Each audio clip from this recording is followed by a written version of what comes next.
All units, Irene. I say again, Irene.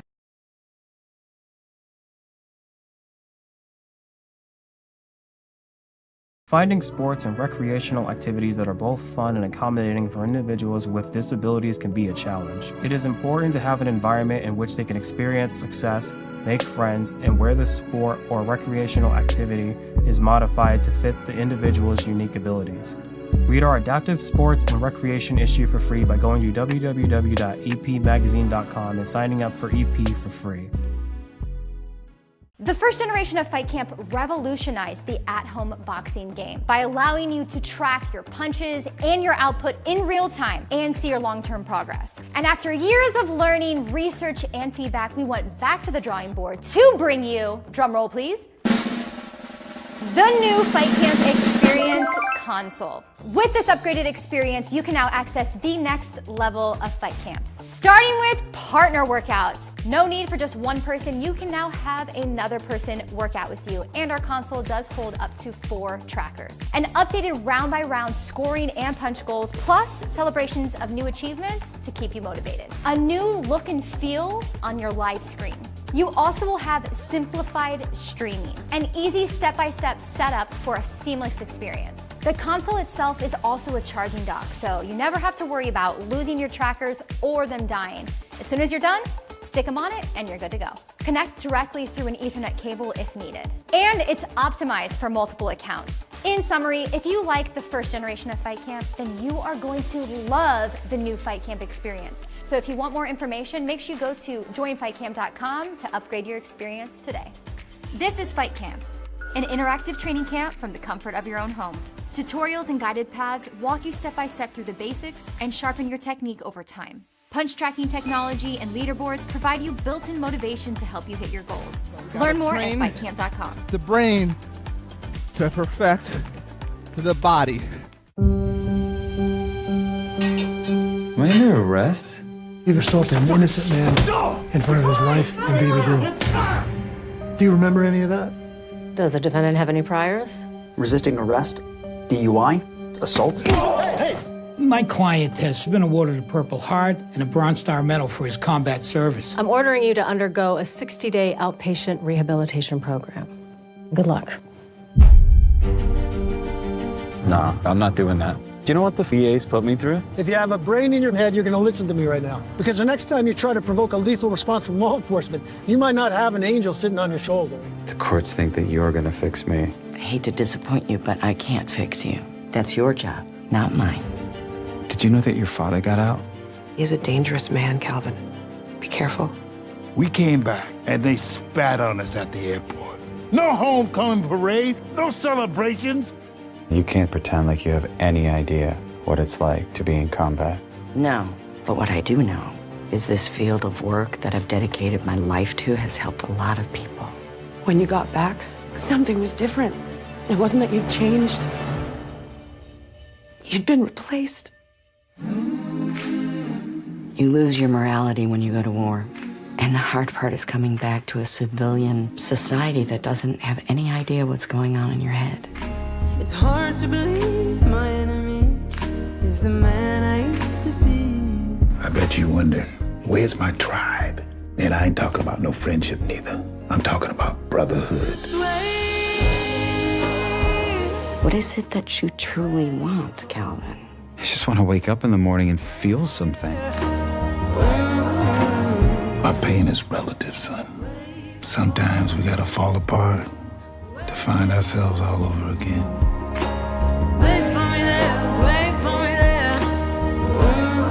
You were willing to give your life for your country. Now maybe you can try living for it. What are you feeding this guy? Look at this. What do you want? I did 4 tours. Of the Cheesecake Factory. Oh! Okay. Little spicy, little spicy.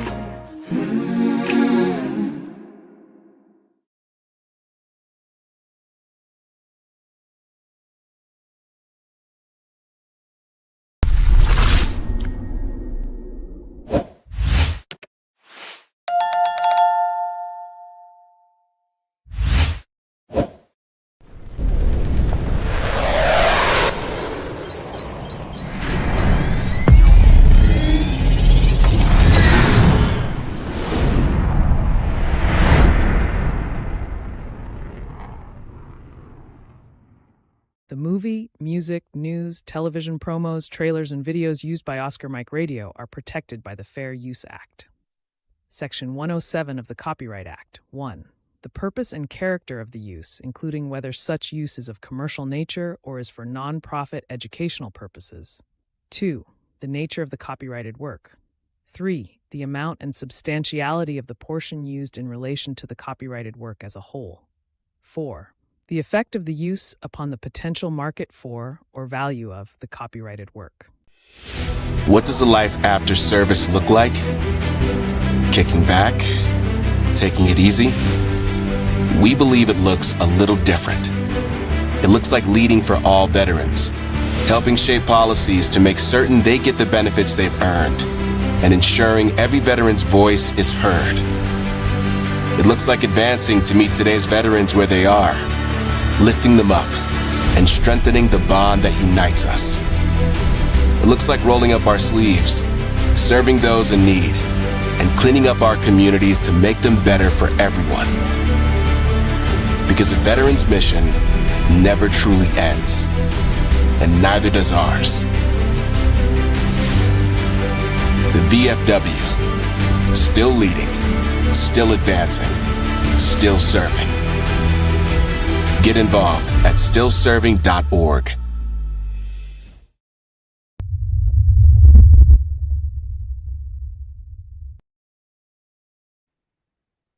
Hello and welcome to Oscar Mike Radio. My name is Travis, Marine Corps veteran and your host. Oscar Mike Radio is co-produced with Sinister One Productions. What's your podcast doing? I want to thank my sponsors, T&T Pin Company, Outright.ai, and Lead Spot, and my supporters, Cason Shaving Company, Exceptional Parent Magazine, and Fight Camp. Be your strongest combination. It's a fantastic year, 2026. We are just throttle wide open, the missiles in flight, we're tracking down the target, and my next guest embodies all of that, and it's a cool story how we met. It's a cool what she does, and I can't wait for you all to meet her.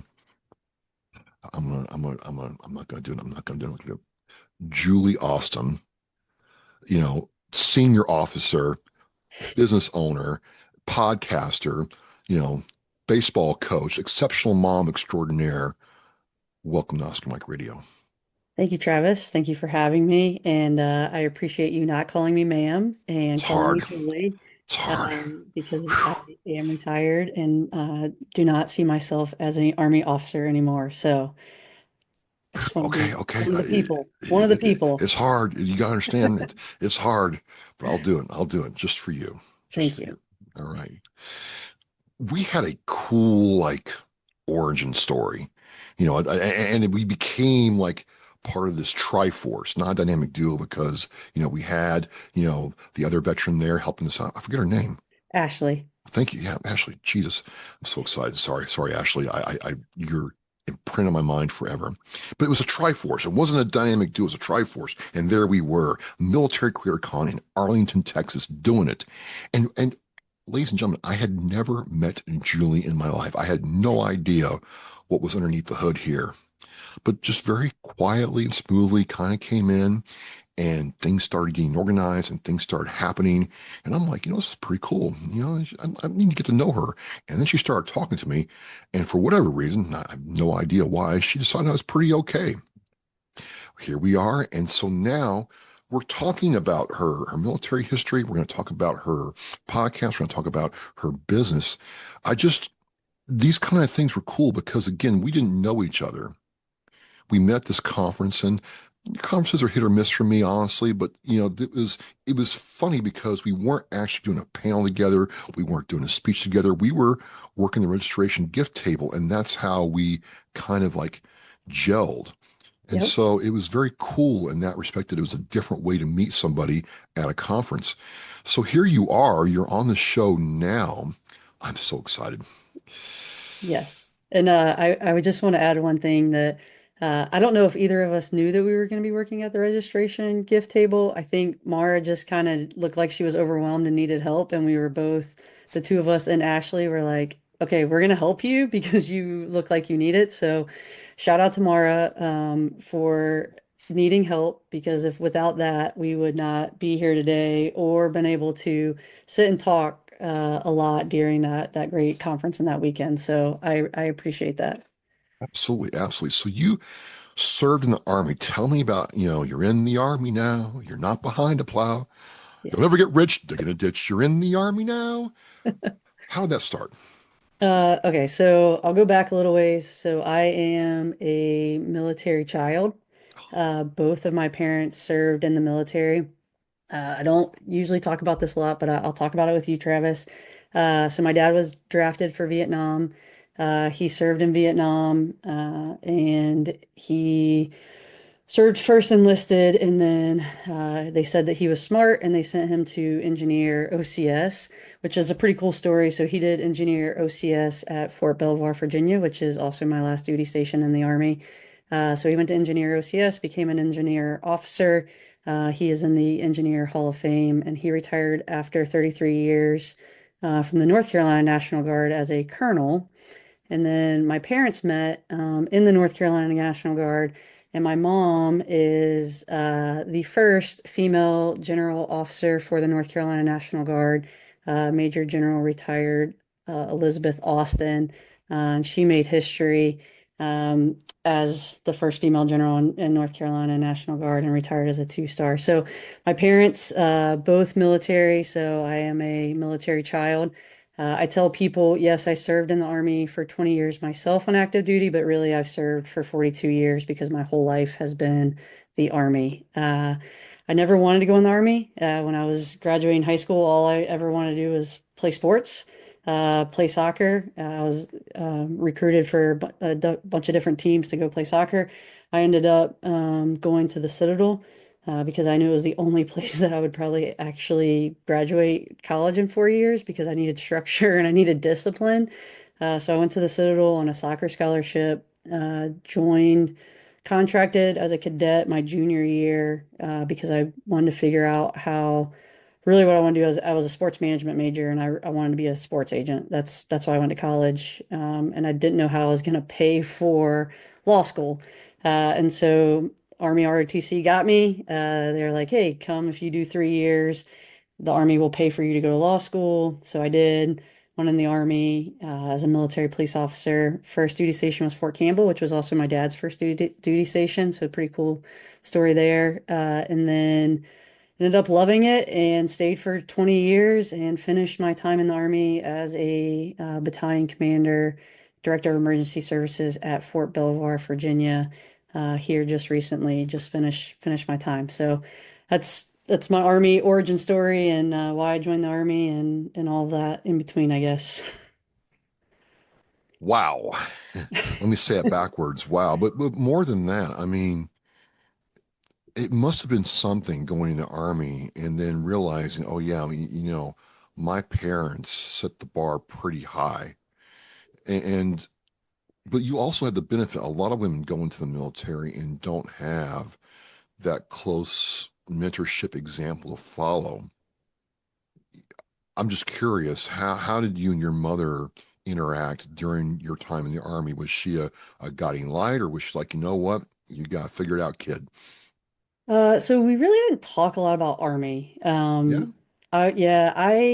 I'm the type of person that I'm not going to use my parents or any of those things. I'm going to do it myself. Most people would tell you if they described me to others is I'm stubborn and hard-headed, and I'm just going to figure it out and do it. And that's what I did. Sometimes I would call my parents, like if there were, things going on, just to ask advice or things like that. But a lot of time when I was in the Army, my mom was still serving. My mom retired in 2018. So while I was serving, she was still in, and for a while there, she was deployed. So she was over in Kuwait and Iraq in the CENTCOM AOR as the RCENT G4 over there. So during that time, I was actually in company command at Fort Bragg and from North Carolina. And so I would go home and hang out with my dad because he was at home by himself.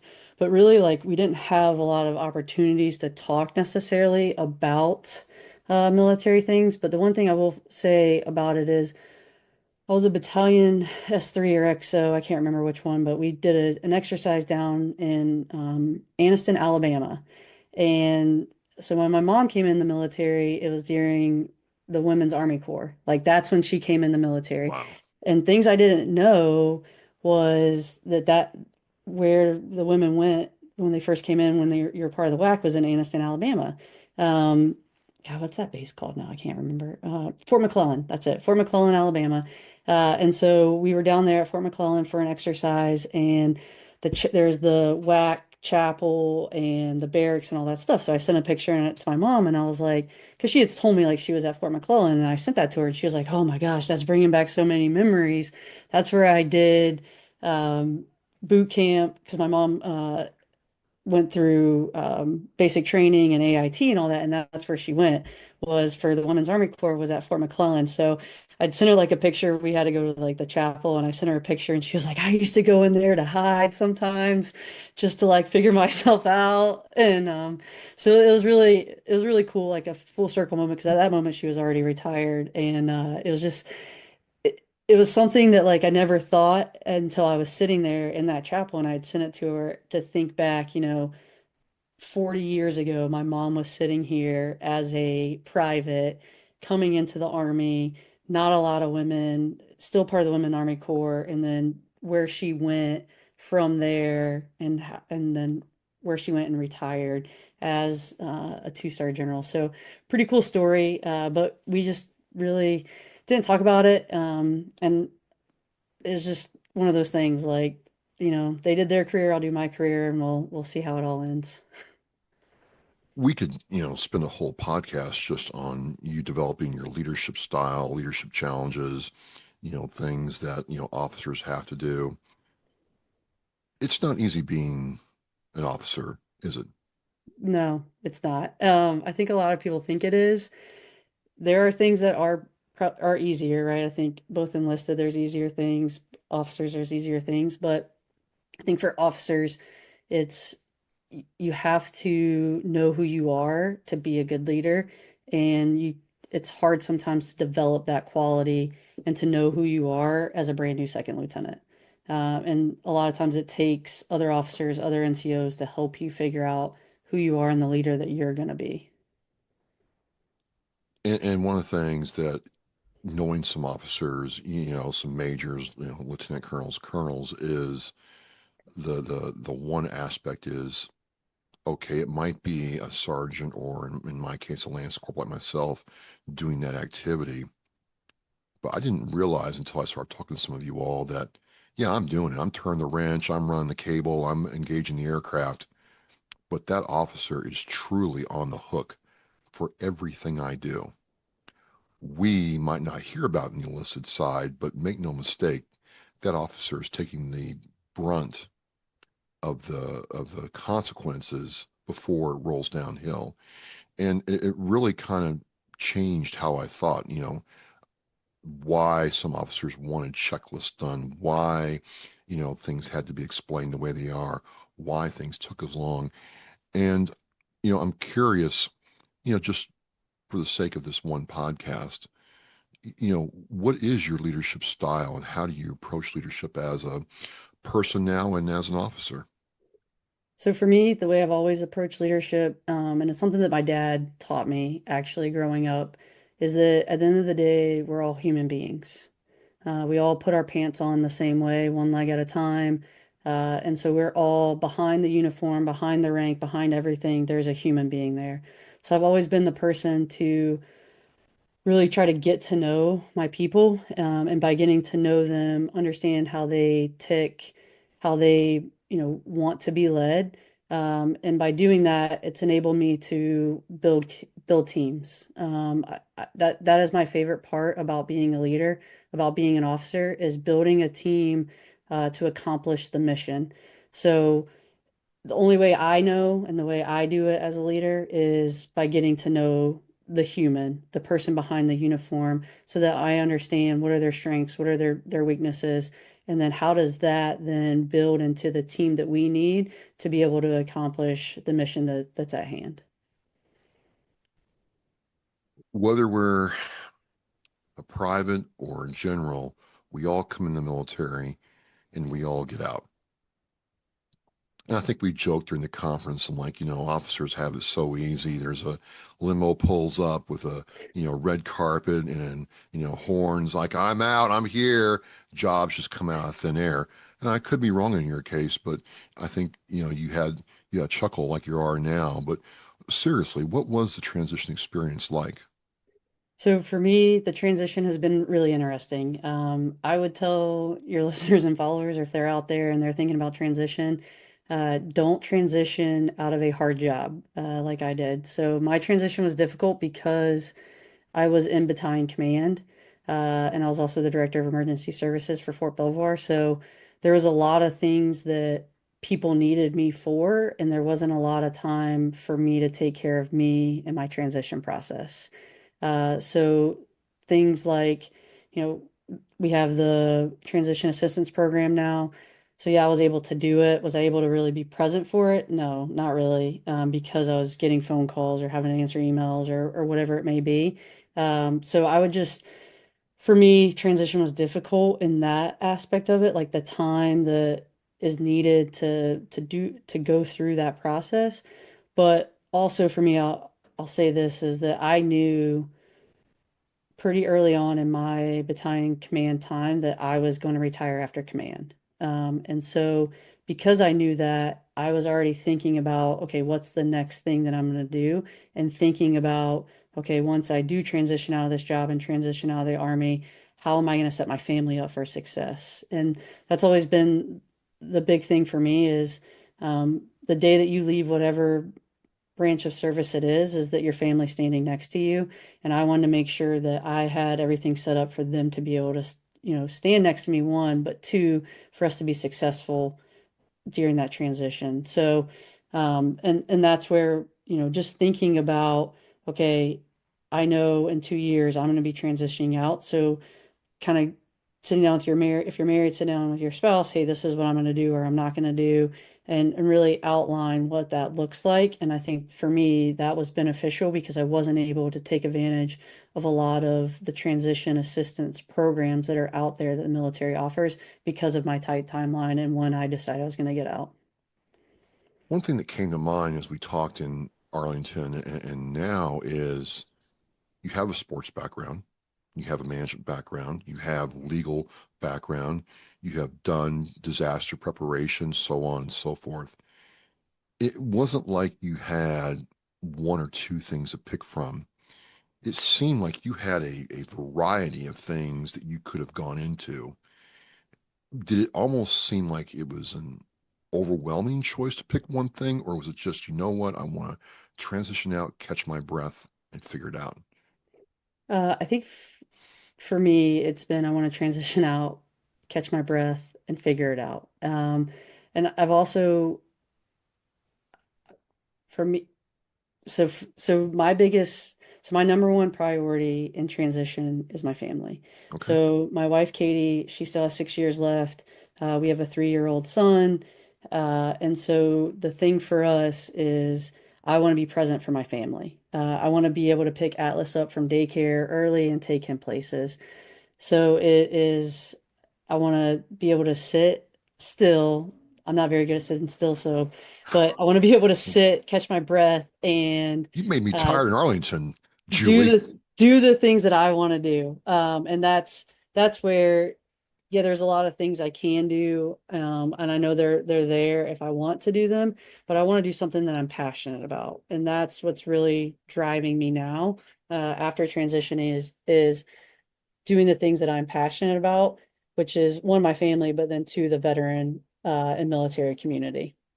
Well, if we can, let's start with family and motherhood. It almost seems like, you know what, I get a chance here to be there for, and Atlas is a cool name. Like, I wish I'd thought of that name for one of my kids, but my name is Atlas. Oh, anyway, you get a chance to really be there as a mother during these times you can't get back. That's gotta make you feel complete in a way that you can't really describe. Yeah, it really does. As a kid, I grew up with, two parents who were in the military. They were either deploying or TDY or on some type of training exercise as a dual military family. So I only got time with one of my parents, usually at a time.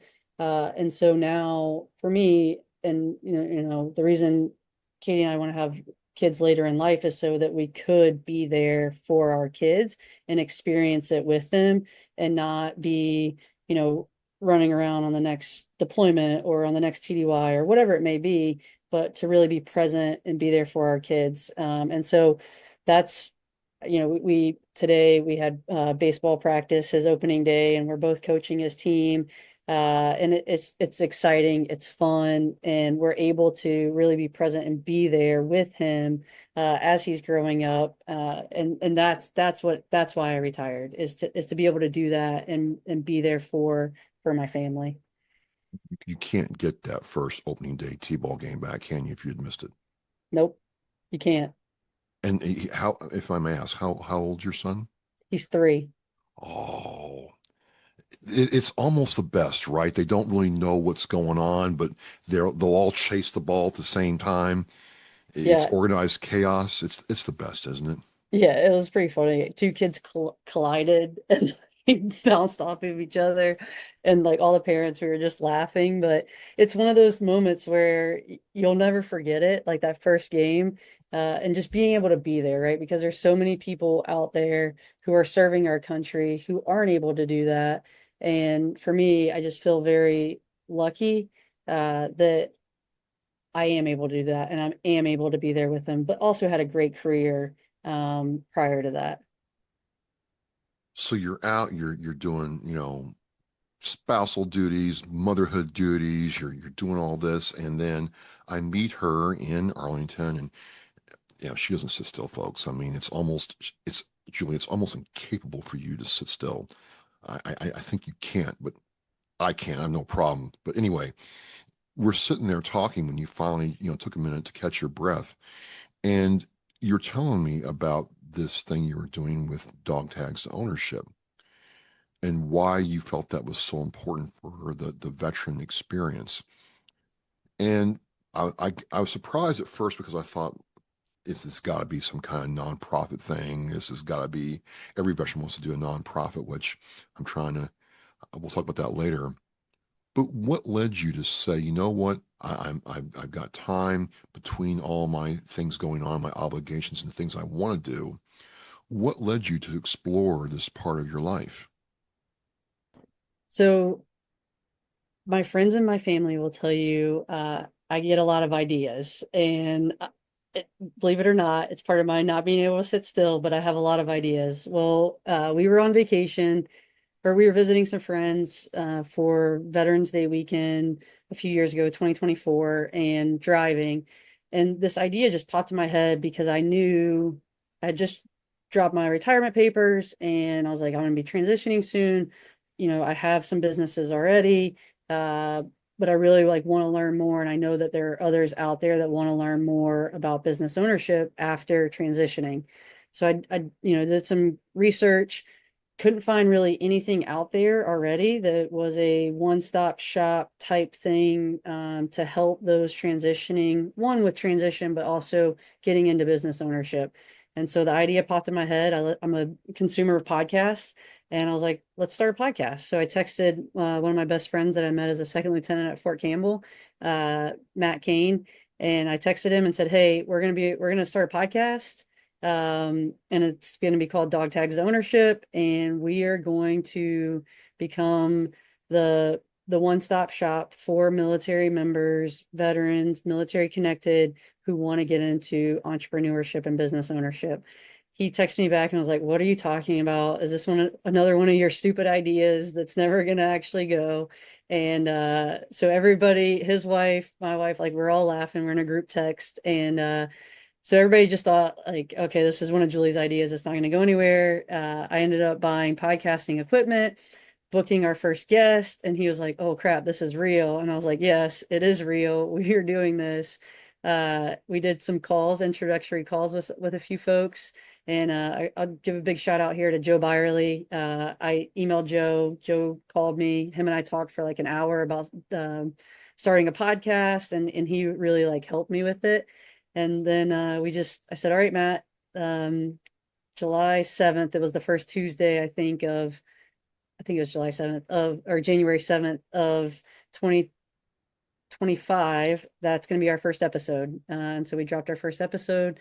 And last year we did one episode every week. So 52 episodes, and then new episodes drop every Tuesday. And our goal with the podcast is if we can help one person who is transitioning or thinking about entrepreneurship through the stories that others tell, that we tell, turn their dog tags into ownership, then we've done what we set out to do. Why do you think so many veterans, you're either A, on the cusp of starting a business and never do it, or start a business and never really get it going? I think a few reasons. I think so for a lot of military members, veterans, it's scary, right? So when you're transitioning out of the military, one, it's, however long you serve, 3, 5, 10, 20, 30 years, it's scary when you come out because you're indoctrinated in the military lifestyle, the military culture, and to go and do something on your own, because no matter what rank you are, someone is always your boss and always telling you what to do, where to be, and how to do it. To come out of the military and say, okay, now I'm going to be that boss. I'm going to tell people what to do, how to do it, where to do it based off of a business. And then, oh, by the way, you're responsible for their lives. I think that's where it becomes scary for people, in my opinion. And but I believe wholeheartedly that military members, veterans, military connected, we are the best demographic to start businesses. Why is that? Because of the skills that we've learned from the military. When it comes to our leadership skills, the military, the United States of America, has put hundreds of $1,000s into each of us. That's you, Travis, me, Julie, whoever, into each of us for leadership skills and qualities. And those things don't go away. And there's no other corporation, anything in America that teaches the leadership skills that we've been taught through service. And I think to own a business, you have to be a leader. And those skills translate so well. The other things that translate really well too for us is stewardship. So being able to serve something bigger than ourselves, even when the uniform comes off, it doesn't mean we don't want to serve a purpose bigger than ourselves. And that purpose can change into serving a business that helps your neighborhood, your community, your industry. And then the third thing I think is the resilience. The resilience, because all of us that have served in the military have failed at something. But we've had to get back up and keep pushing forward. And that's what business ownership is. It's, yeah, you're gonna have some failures along the way, but how are you gonna pick yourself back up and continue with the business that you want to have? So those are the three big qualities that I believe really translate well for military members, veterans, and even military connected to get into entrepreneurship is that leadership, stewardship, and resiliency. What started happening to you, to your spouse, and to Matt when this started going and you all realized, hey, you know what? There is a need that we're filling here. And oh my God, this was actually a good idea. What started happening to you all? So that's a really funny question. So I get really excited about things and I talk a lot about it. And so anywhere we would go, I would tell people about the podcast, about what we were doing, what we were building. And I think so much I know, so my spouse would be like, oh my God, just shut up. Like, just shut up. Like, but the cool thing was it started, we had guests come on. I was reaching out to a ton of people to ask them to come on the podcast. And then halfway through our first season, people started reaching out to us that wanted to come on the podcast and that wanted to tell their story and tell their journey. And just provide that actionable insight and advice to others who wanted to get into business ownership. And that was the coolest part, was it wasn't just, it was becoming a movement, right? Where it wasn't just me emailing these people that I would find on social media or LinkedIn or whatever it may be. It was people were reaching out to us. And then, some of the podcasting, like Interview Valet that's out there, reached out of, hey, we have some people that we think would be a great fit for your podcast. We would love to put you guys in our Rolodex of podcasts for folks to go on to. Like, are you guys interested in that? And we're like, yeah, for sure, right? And those are things that I didn't even know about when we got into this. So just learning more and more and learning from other people. So as we've, been going through our interviews and talking with folks, it's learning about, yes, some journeys are similar, but they're also different in many ways, and how people really get into their entrepreneurship journey, whether it's they have a side hustle while they're in the military and then they take that side hustle and make it into something bigger, or they get out and they do something completely different than what they ever did in the military, but it's something that they're now passionate about and want to succeed at. Let's play a game. Okay, let's do it. You have somebody who's like, you know what, Julie, I'm trying to start a business.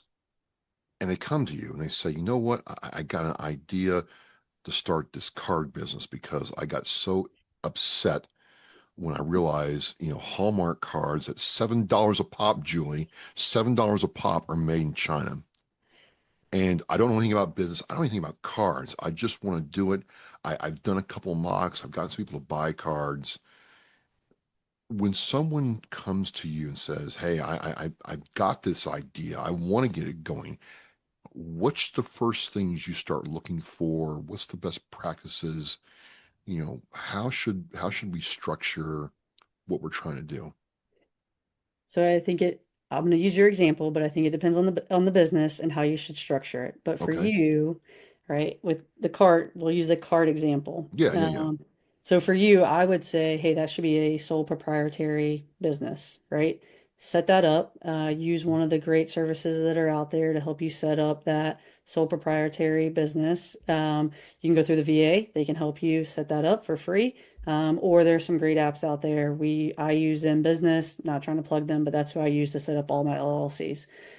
So I would say do that. If you already know that you've sold some business cards and you've done that, then set up some type of legal entity to help protect you in the future. I'll always say that to begin with. And then from there, look at where your market is. So depending on where you've been selling your cards, assuming in your local area. So are there some type of little like hobby type stores within that local area, or local stores that have local knick-knack type things within their marketplace? If the answer is yes, go approach that business owner. Say, hey, I'm a veteran. I have these cards. I would like to sell them. I believe that these could really help at the Mother's Day time or at Christmas time. Would you mind putting them in your store for me to sell? You can get, and come up with a good price that they would be able to get back for that, so that you're still making a little bit of a profit. And as you build that out, then look at, okay, how do I scale that from there, and how do I build from there?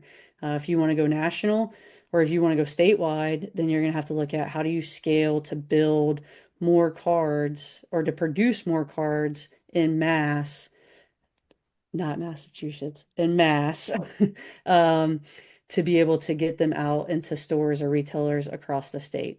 But there are many places within your state, whether it's at your VFW, American Legions, Veteran Resource Centers, small business administration offices, that you could go to and find out, hey, where are some places where I could sell some of these products across the state to get my name and my product out there.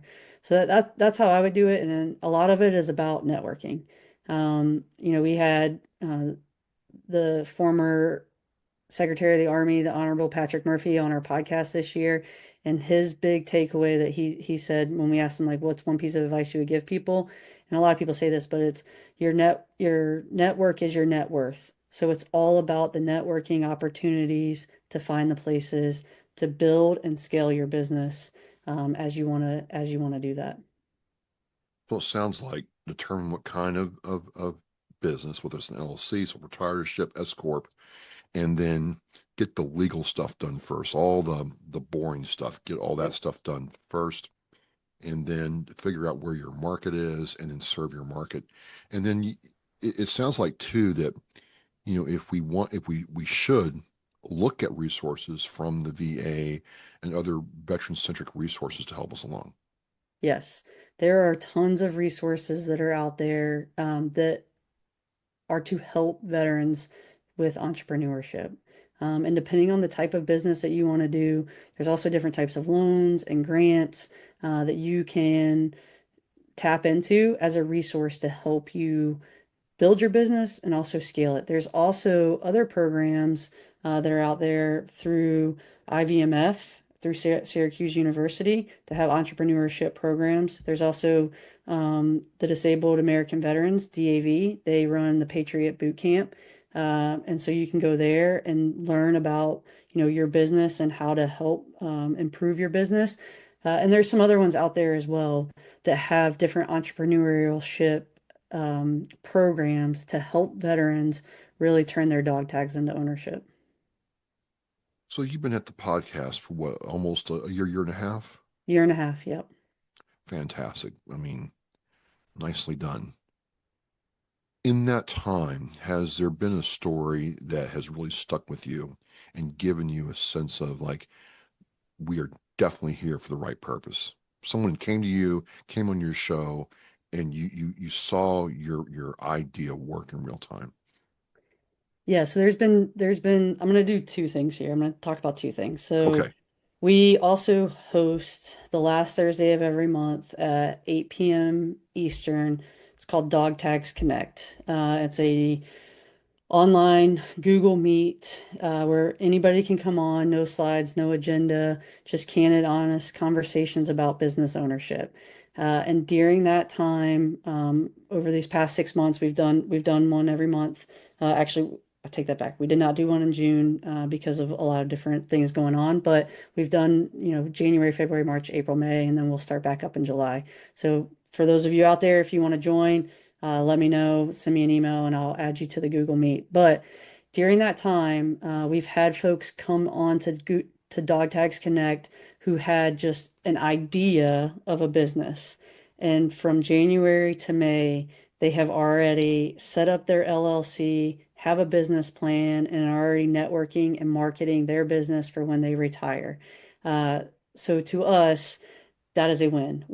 That is a mission accomplished. That is what we wanted to do. That is what Dog Tags to Ownership is all about. And then the one podcast that really sticks out for me, and it might not for other people though, but is a recent episode with Keith Cole. He is the only Vietnam veteran that we had on our podcast so far. But his story, to me, it stuck out the most is because it reminded me so much of my dad and my father-in-law. So Katie's dad is also a Vietnam veteran who served in Vietnam and continued to serve. And him telling his story, I was able to connect him with my father and with my father-in-law and just understand them more because of what he was talking about and what he had done in his life since coming home from Vietnam and some of the trauma that he experienced and how, he got to a place of burnout and how he moved on from that. And that was just one of those stories that it showed you from someone who grew up from humble beginnings, who went to Vietnam, had trauma there, had some family stuff, set up a old school business with he's a tax guy doing taxes for people, hustled his way through that, set up a business, did great, and then wrote a book and now is promoting his book. But it's just one of those that he's probably in his 80s now, late 70s, early 80s, that I want to be like that, right? Like I want to be a person who continues to help veterans all the way into my late 70s, early 80s. And it's just one of those stories that really touched me, I guess, that we got to hear. We meet at Military Creator Con 2026, and 2027 planning is already underway. Do you anticipate yourself coming back to MCC because of the experience there? Yes, 100%. Military Creator Con was one of those moments. I think I caught myself, I think it was maybe day two, where we got done, wrapped up, and it was before we all headed over to the steakhouse, I think. But I caught myself in my room, just being like, wow, this is where I'm supposed to be. These are the people that I want to be around. These are the people who are doing the work to help our community. And these are the people who I know that if I needed something tomorrow, I could give them a call and they would be there. And that's what I think is so special about Military Creator Con is that it's it's one of those conferences that's not too big. It's a great size where you're able to meet everyone there. I think I met almost every single person that came to Military Creator Con, at least like said hey and just talked to them for a second. And that was the best part about MCC is that you were able to have real conversations with people and not just these passing type conversations. So, yes, I will definitely be at MCC 2027 and can't wait because I know James and Mara are just making it even bigger and better for next year. What is next for you then in the podcast or in the business? Now, you said you had multiple businesses already. Is there a new business venture you have coming, or is it still developing the foundation structure around the current podcast? So we have some big news coming out. We are launching Forces Brands USA. It is the only online marketplace for veteran-owned businesses, products, services, and podcasts. So that is launching the beginning of July. And we have a huge marketing campaign strategy that we're going to start at the beginning of July, and it's called the Replace One Challenge. So we are challenging all Americans to replace one item in their home or one service that they use on a regular basis with a veteran-owned product. And my biggest point to that is, with America 250, you wouldn't have America 250 if it wasn't for the military. So instead of saying thank you for your service, when it comes to 4th of July, buy something veteran owned and replace one thing in your house with the Replace One Challenge. But yes, that's our next big thing is Forces Brands USA, and a one-stop shop for veteran-owned businesses and a marketplace. So you can go on there and you can get, your favorite coffee, or your favorite shirt, or your favorite candle from a veteran-owned business, put it all in one shopping cart, check out, and then it's a drop ship or direct to consumer from that company. You can also go on there and find, in your local area, a business, a veteran-owned business that you would like to utilize there, or you can go to our podcasting hub and find your favorite veteran, military connected, or military podcast to listen to. Fantastic, fantastic. Well, I mean, Julie, I can't wait to become a part of this network, and why not? I mean, you have like Bass Pro, Cabela's, Dick's Sporting Goods for that stuff, and why shouldn't there be a veteran, a Forces Brand USA? Yes. It's very. You're not going to forget that anytime soon. Yes, that's what we hope, and we hope that.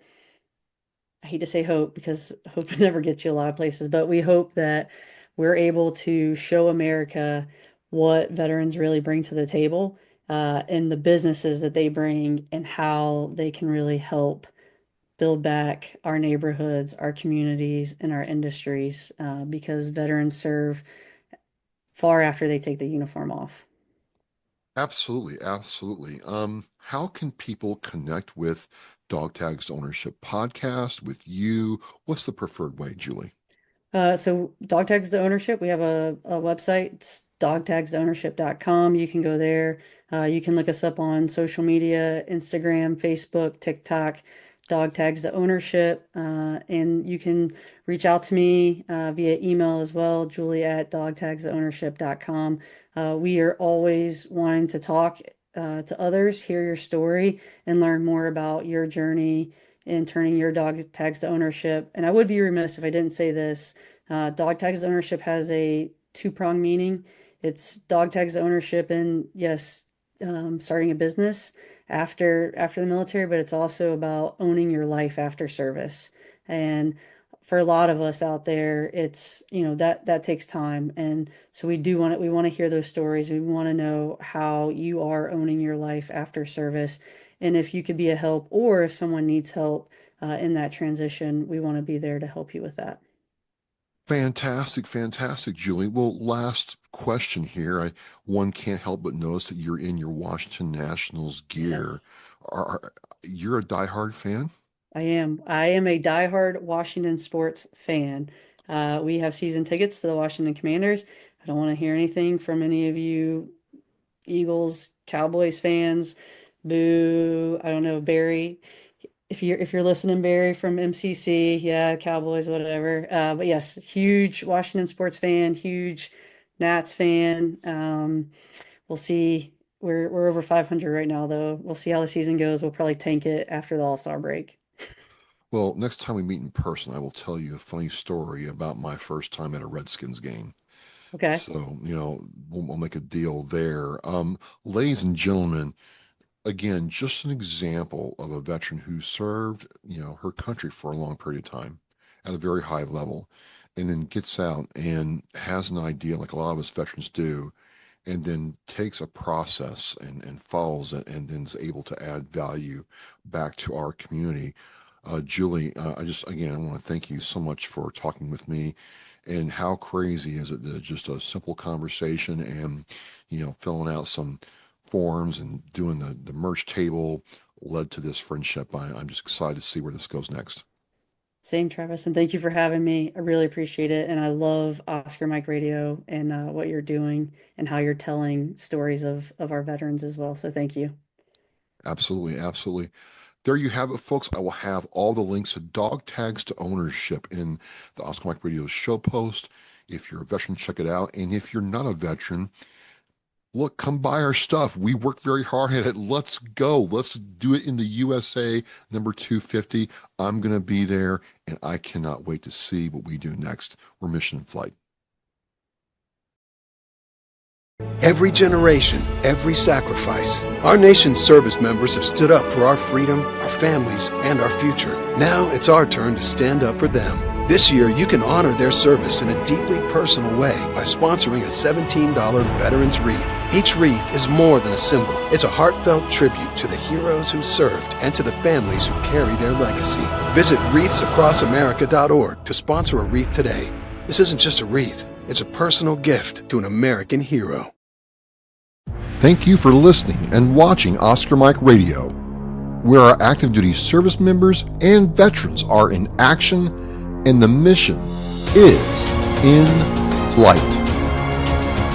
Oscar Mike Radio is an oversized load Co-Sinister One production.